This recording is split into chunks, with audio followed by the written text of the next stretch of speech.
අයිබෝවන් අද වීඩියෝයේ අපි කාරණා කීපයක් ගැන සාකච්ඡා කරන්න බලාපොරොත්තු වෙනවා.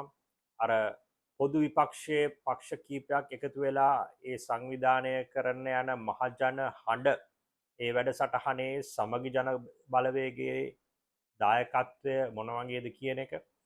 ඒ වගේම අර වැලිගම සභාපතිවරයාගේ ඝාතනයේ ඒ වෙඩිකරු ඇල්ලීම ගැන ඒ ගිය කරපු රඟපෑම ඒ මාධ්‍යවලට ඒ වාර්තා ඉදිරිපත් වෙච්ච ආකාරය ගැන පොඩ්ඩක් සාකච්ඡා කරන්න හිතුණා. තවත් කරුණු කීපයක් තියෙනවා සාකච්ඡා කරන්න. ඉතින් channel එක subscribe කරලා නැත්නම් subscribe කරන්න, bell button එක ඔබන්න. බොහොම ස්තුතියි. මුලින්ම කියන්න ඕනේ අපි බලාපොරොත්තු වෙනවා මේ දිනවල තාම සාකච්ඡා මට්ටමින් තියෙන ස්ථිර නෑ මේ විපක්ෂ නායක සජිත් ප්‍රේමදාස මහතාත් සමග යම්කිසි සම්මුඛ සාකච්ඡාවක් කරන්න. ඔහුගේ ඒ තියෙන රාජකාරී වැඩපිළිවෙලත් එක්ක බලලා බොහෝ දුරට ඉදිරියේදී කරන්න බලාපොරොත්තුවක් තියෙනවා. ඉතින් විපක්ෂ නායකවරයාගෙන් ඔබ අසන්න කැමති ප්‍රශ්න මොනවාද කියලා මම වෙනම පෝස්ටුවක් YouTube එකේ පෝස්ටුවක් වශයෙන් පළ කරා. ඉතින් ඒ පෝස්ටුවට ගිහිල්ලා ඔබ මොනවාද අසන්න කැමති ප්‍රශ්න කියලා යොමු කරන්න පුළුවන්. ඕනනම් මේ වීඩියෝෙම කමෙන්ටුවක් විදියට උනත් දාන්න පුළුවන්. ඒ අතරින් මම බලාපොරොත්තු වෙනවා හොඳ කියලා හිතෙන පොදුවේ හොඳ කියලා හිතෙන ප්‍රශ්න කීපයක් අරන්. මොකද මගේ ප්‍රේක්ෂකයන්ටත් සබ්ස්ක්‍රයිබර්ස්ලටත් ඒ අවස්ථාව ලබා දෙන්න ඕනේ. විපක්ෂ නායකවරයාගේ ඒ අවශ්‍ය ප්‍රශ්න වලට පිළිතුරු ලබා දෙන්න. ඉතින් ඒ කමෙන්ට් මොන හරි ඕගොල්ලන්ට අවශ්‍ය ප්‍රශ්න තියෙනවා නම් ඒවට කමෙන්ටුවක් වශයෙන් හෝ අර පෝස්ටුවට ගිහින් කමෙන්ටුවක් වශයෙන් දාන්න. අපි ඒ ප්‍රශ්න තෝරාගෙන ඒ සාකච්ඡා දින හරියට ස්ථිර වුණාම අපි ඒ ප්‍රශ්න කීපයකුත් යොමු කරන්න බලාපොරොත්තු වෙනවා. වෙනත්ම විදිය වැඩසටහනක් කරන්න යන්නේ සාම්ප්‍රදායිකූල නිකං සාකච්ඡාවක්ම නොවේ. ඊට වඩා වෙනස් විදිහේ අලුත් දෙයක් කරන්න බලාපොරොත්තු වෙනවා. ඉතින් ඒක තමයි මට මුලින්ම අද කියන්න ඕනේ. ඊට පස්සේ අපි මුලින්ම ගියොත් අර මේ වැල්ලිගම සභාපතිවරයාගේ වෙඩිකරු අල්ලන එක. අපි දැක්ක එතන සැකයට පාත්‍ර වෙනවා මේ ඕක සමහර NPP හිතවාදී මාධ්‍යකරුවන් YouTube කරුවන් මෙන්න අල්ලන්න යනවා කියන ප්‍රවෘත්තිය මෙන්න විශේෂ ප්‍රවෘත්තියක් බලාපොරොත්තු වෙන්න කියලා ඊට පස්සේ පැය භාගයක් යද්දි මෙන්න මොහු අල්ලලා. ඉතින් කොහොමද මේවා ඒවා සම්බන්ධ වෙන්නේ කොහොමද කියලා ලොකු ප්‍රශ්නයක් තියෙනවා. අනිත් එක මේ සැකකරුවෙක් අල්ලගත්තාම ලංකාවේ නීතිය අනුව ඔහුව හඳුනා ගැනීමේ පෙරට්ටුවකට දාලා හඳුනා ගන්නවා. දැන් මොවුන් මොනවාද කරන්නේ? මොවුන් මේ කෙලින්ම ඇවිල්ලා මාධ්‍ය අරගෙන ගිහිල්ලා අර පුද්ගලයා වට කරගෙන ගිහින් මේ ප්‍රශ්න කරනවා, බය කිරීම කරනවා එහෙම. ඔහු වැරදිකාරයා වෙන්න පුළුවන්. හරියට 100%ක් වැරදිකරු වෙන්න පුළුවන් මිනිමරුවෙක්. නමුත් ඒක කර යුතු පිළිවෙලක් තියෙනවා. රටක නීතියක් තියෙනවා. මේක මේ මාධ්‍ය හරහා ලයිව් දීමක් කර යුතු නෑ. මොකද එහෙම වුණාම වෙන්නේ ඇත්තට මොහුටයි වාසියක් වෙන්න ඔහුට වාසියක් වෙන්නත් ඉඩ තියෙනවා. මොකද මේවා ඉදිරිපත් මෙහෙම ඉදිරිපත් කරාම මෙන්න මේ විදියට අල්ලගෙන මාධ්‍ය ගෙනල්ලා මට තර්ජනය කරා බලපෑම් කරා කියලා. දැන් වෙන රටවල් වල නම් විශේෂයෙන්ම ඔයා ඇමරිකාව වගේ රටවල් වල ඔයගොල්ලෝ දැකලා ඇති අර චිත්‍රපටවල ඒක තියෙන එක ඇත්තට තියෙන දේවල් ඔය හොරු වැරදිකරුවෙක් අල්ලගත්තාම ඔවුන් අර කියන මේකක් තියෙනවනේ. මොකක්ද ඔවුන් කියන්නේ? ඔවුන් කියන්නේ මේකට කියන්නේ මේ මිරන්ඩා වෝනින් කියලා. සාමාන්‍යයෙන් අල්ලගත්තාම එතන දෙවුන් කියනවා මේ පොලිස්කාරයා ඒ වැරදිකරුව අල්ලගත්ත ගමන් කියන්නේ you have the right to remain silent. Anything you say can and will be used against you in a court of law. You have the right to talk to a lawyer for advice before we ask you any questions. අන්න විදි. අර හොරෙක් අපරාධකාරයෙක් අල්ලගත්තත් ඒ ඔහුට කියනවා කිසි දෙයක් කියන්න එපා, මුකුත් කියන්න එපා. මොකද දැන් කියන දේ ඔබ මොන හරි දැන් මේ අල්ලන අවස්ථාවේදී කිව්වොත් ඒක නඩු කටයුතු වලදී ඔබට විරුද්ධව පාවිච්චි කරන්න පුළුවන්. ඒ නිසා අපිත් එක්ක මොනවාද ඒ පාපොච්චාරණය කරන්න ඉස්සෙල්ලත් ඔබට අයිතියක් තියෙනවා ඔබගේ නීතිඥවරයාත් එක්ක සාකච්ඡා කරලා ඊට පසු වෙන්න. මේක මොකද මේ වගේ මේ නීති ඇවිල්ලා තියෙන ඉස්සර ඒ වගේ අල්ලගෙන එතන වැරදිලා මිනිස්සුන්ට කියවෙච්ච දේවල් ඒ පොලිසියල් විසින් ඒවා වැරදි අයුතු සහගත ලෙස. ඒ කියන්නේ වැරදි නැති පුද්ගලයන්ටත් මේවා විරුද්ධව පාවිච්චි වෙච්ච අවස්ථා තිබිලා තියෙනවා. ඉතින් ඒ නිසා තමයි මේ වගේ සම්ප්‍රදායනුකූලව බොහෝ රටවල් වල මෙහෙම පාවිච්චි වෙන්නේ. අපේ රටේ අඩු ගානේ මෙහෙම වාක්‍යයක් ඕනේ යම් කිසි මේ අල්ලගෙන ඒක මේ මාධ්‍ය වලටයි නිරාවරණය කරන්නේ. දැන් මොහු මේ පුද්ගලයා අල්ලගත්තා කියලා දැක්කහම ඔහු ආශ්‍රිතව ඉන්න අනිත් පුද්ගලයන් හැංගිලා වෙන වෙන දේවල් කරන්න බලනවානේ. දැන් මූණ කෙලින්ම පෙන්වුවාම මෙන්න මෙයා මමත් ආශ්‍රය කරන මිනිස්සෙක් තව මගේවත් දැන් බොහෝ කියයිද. එතකොට මේ මිනිස්සු රටවල් වලින් පනින්න පුළුවන්.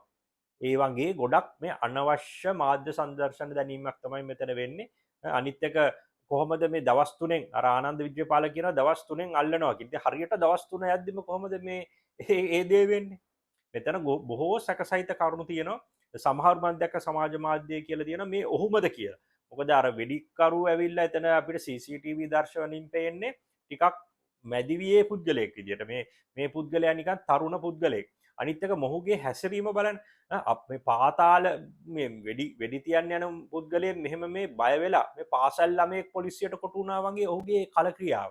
බය වෙලා කතා කරන විදිය සාමාන්‍යයෙන් පාතාලේ ඔහම ගිහිල්ලා බය නැතුව වෙඩි තියලා ඉන්න මිනිස්සෙක් පොලිසිය අහුවෙලා නෙවෙයි පිස්තෝලයක් ඔලුවට තිබ්බත් කිසි බයක් වෙන්නේ නැහැ.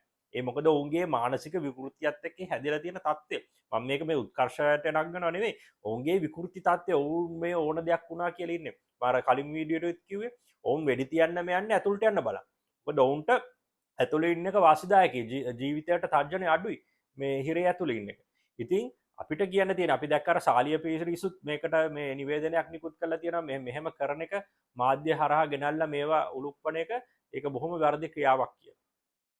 ඉතින් ඒක තමයි මුලින්ම මට අද කියන්න ඕනේ. ඊට පස්සේ අර මේ සමූපකාර ඡන්දවලට ගියොත් අපි දැන් දැක්ක අර සමූපකාරයේ නොච්චියාගම එහෙයි තව ප්‍රදේශයකයි ඡන්ද දෙකක් පමණක් සමූපකාර දෙකක් පමණයි NPP එක මේ අවුරුද්ද ඇතුළතදී අපි බැලුවාම සමූපකාර ඡන්ද 23ක් තිබිලා තියෙනවා.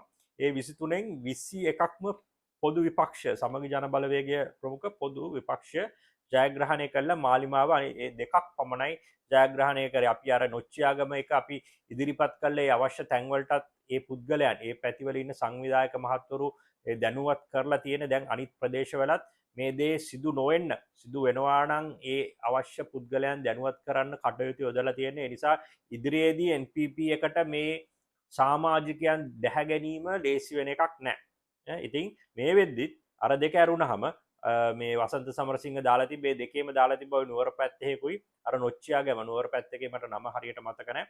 නොච්චියාගම එක විතරයි ඕන් දින්නේ 23න් 21ක්ම විපක්ෂ ජයග්‍රහණය කරලා තියෙනවා මේ වෙනකොට මේ වසර තුර පැවතිච්ච සමූපකාර ඡන්දවලින්. ඒක බිම් මට්ටමේ දේ පේනවා. දැන් ඔවුන් අර උඩර වැට්ටි දැම්මට බිම් මට්ටමේ මොනවද වෙන දේ පැහැදිලි. ඒකයි කලබලලා ඉන්නේ. ඒකම ආවොත් දැන් විපක්ෂයේ කණ්ඩායම් කීපයක් මේ මහජන හඬ පොදු විපක්ෂ එකතු වෙලා යම්කිසි විරෝධතා රැලියක් ඒ වගේම යම්කිසි සාකච්ඡා මාලාවක් රැස්වීම් මාලාවක් පවත්වන්න තීරණය කරලා තියෙනවා.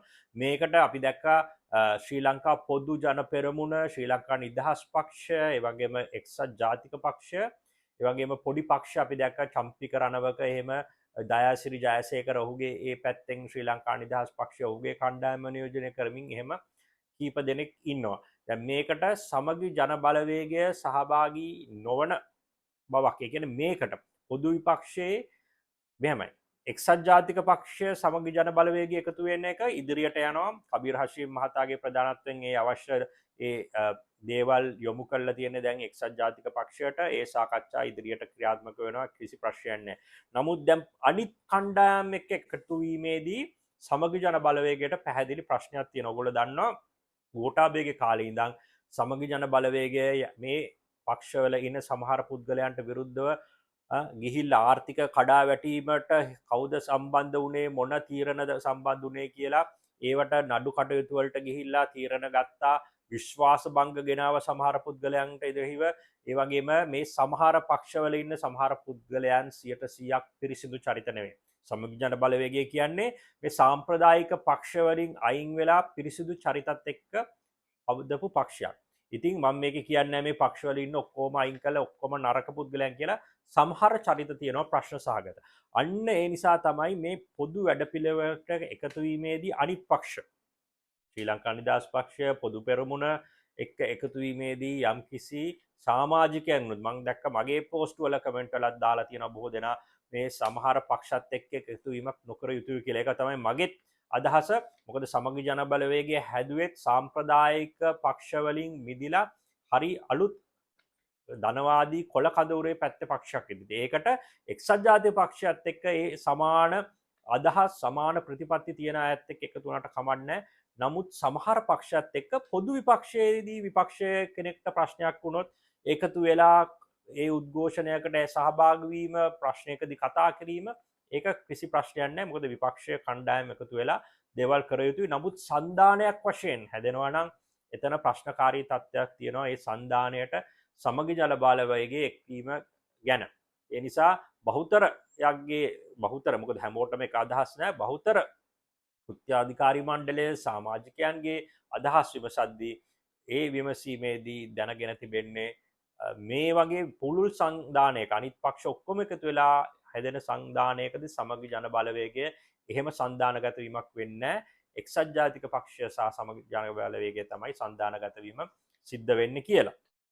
නමුත් අපි අර මහජනහඬ මේ ඒ දේ කරගෙන යන දෙයට අපි සාමාන්‍ය පුරවැසියන් වශයෙන් උත් සමගි ජන බලවේගයත් මම හිතන්නේ ඒ කණ්ඩායමුත් ඒකට ඔවුන් සහයෝගය දක්වයි. කියන්නේ ඒවට වැරදි කියන්නේ නැතුව අවශ්‍ය දේ අවශ්‍ය තැන්වලදී අවශ්‍ය සහයෝගය දීලා ඒවට සහයෝගය දක්වයි එළියේ ඉඳගෙන ඔවුන්ට ඒ දේ කරගෙන යන්න පුළුවන්.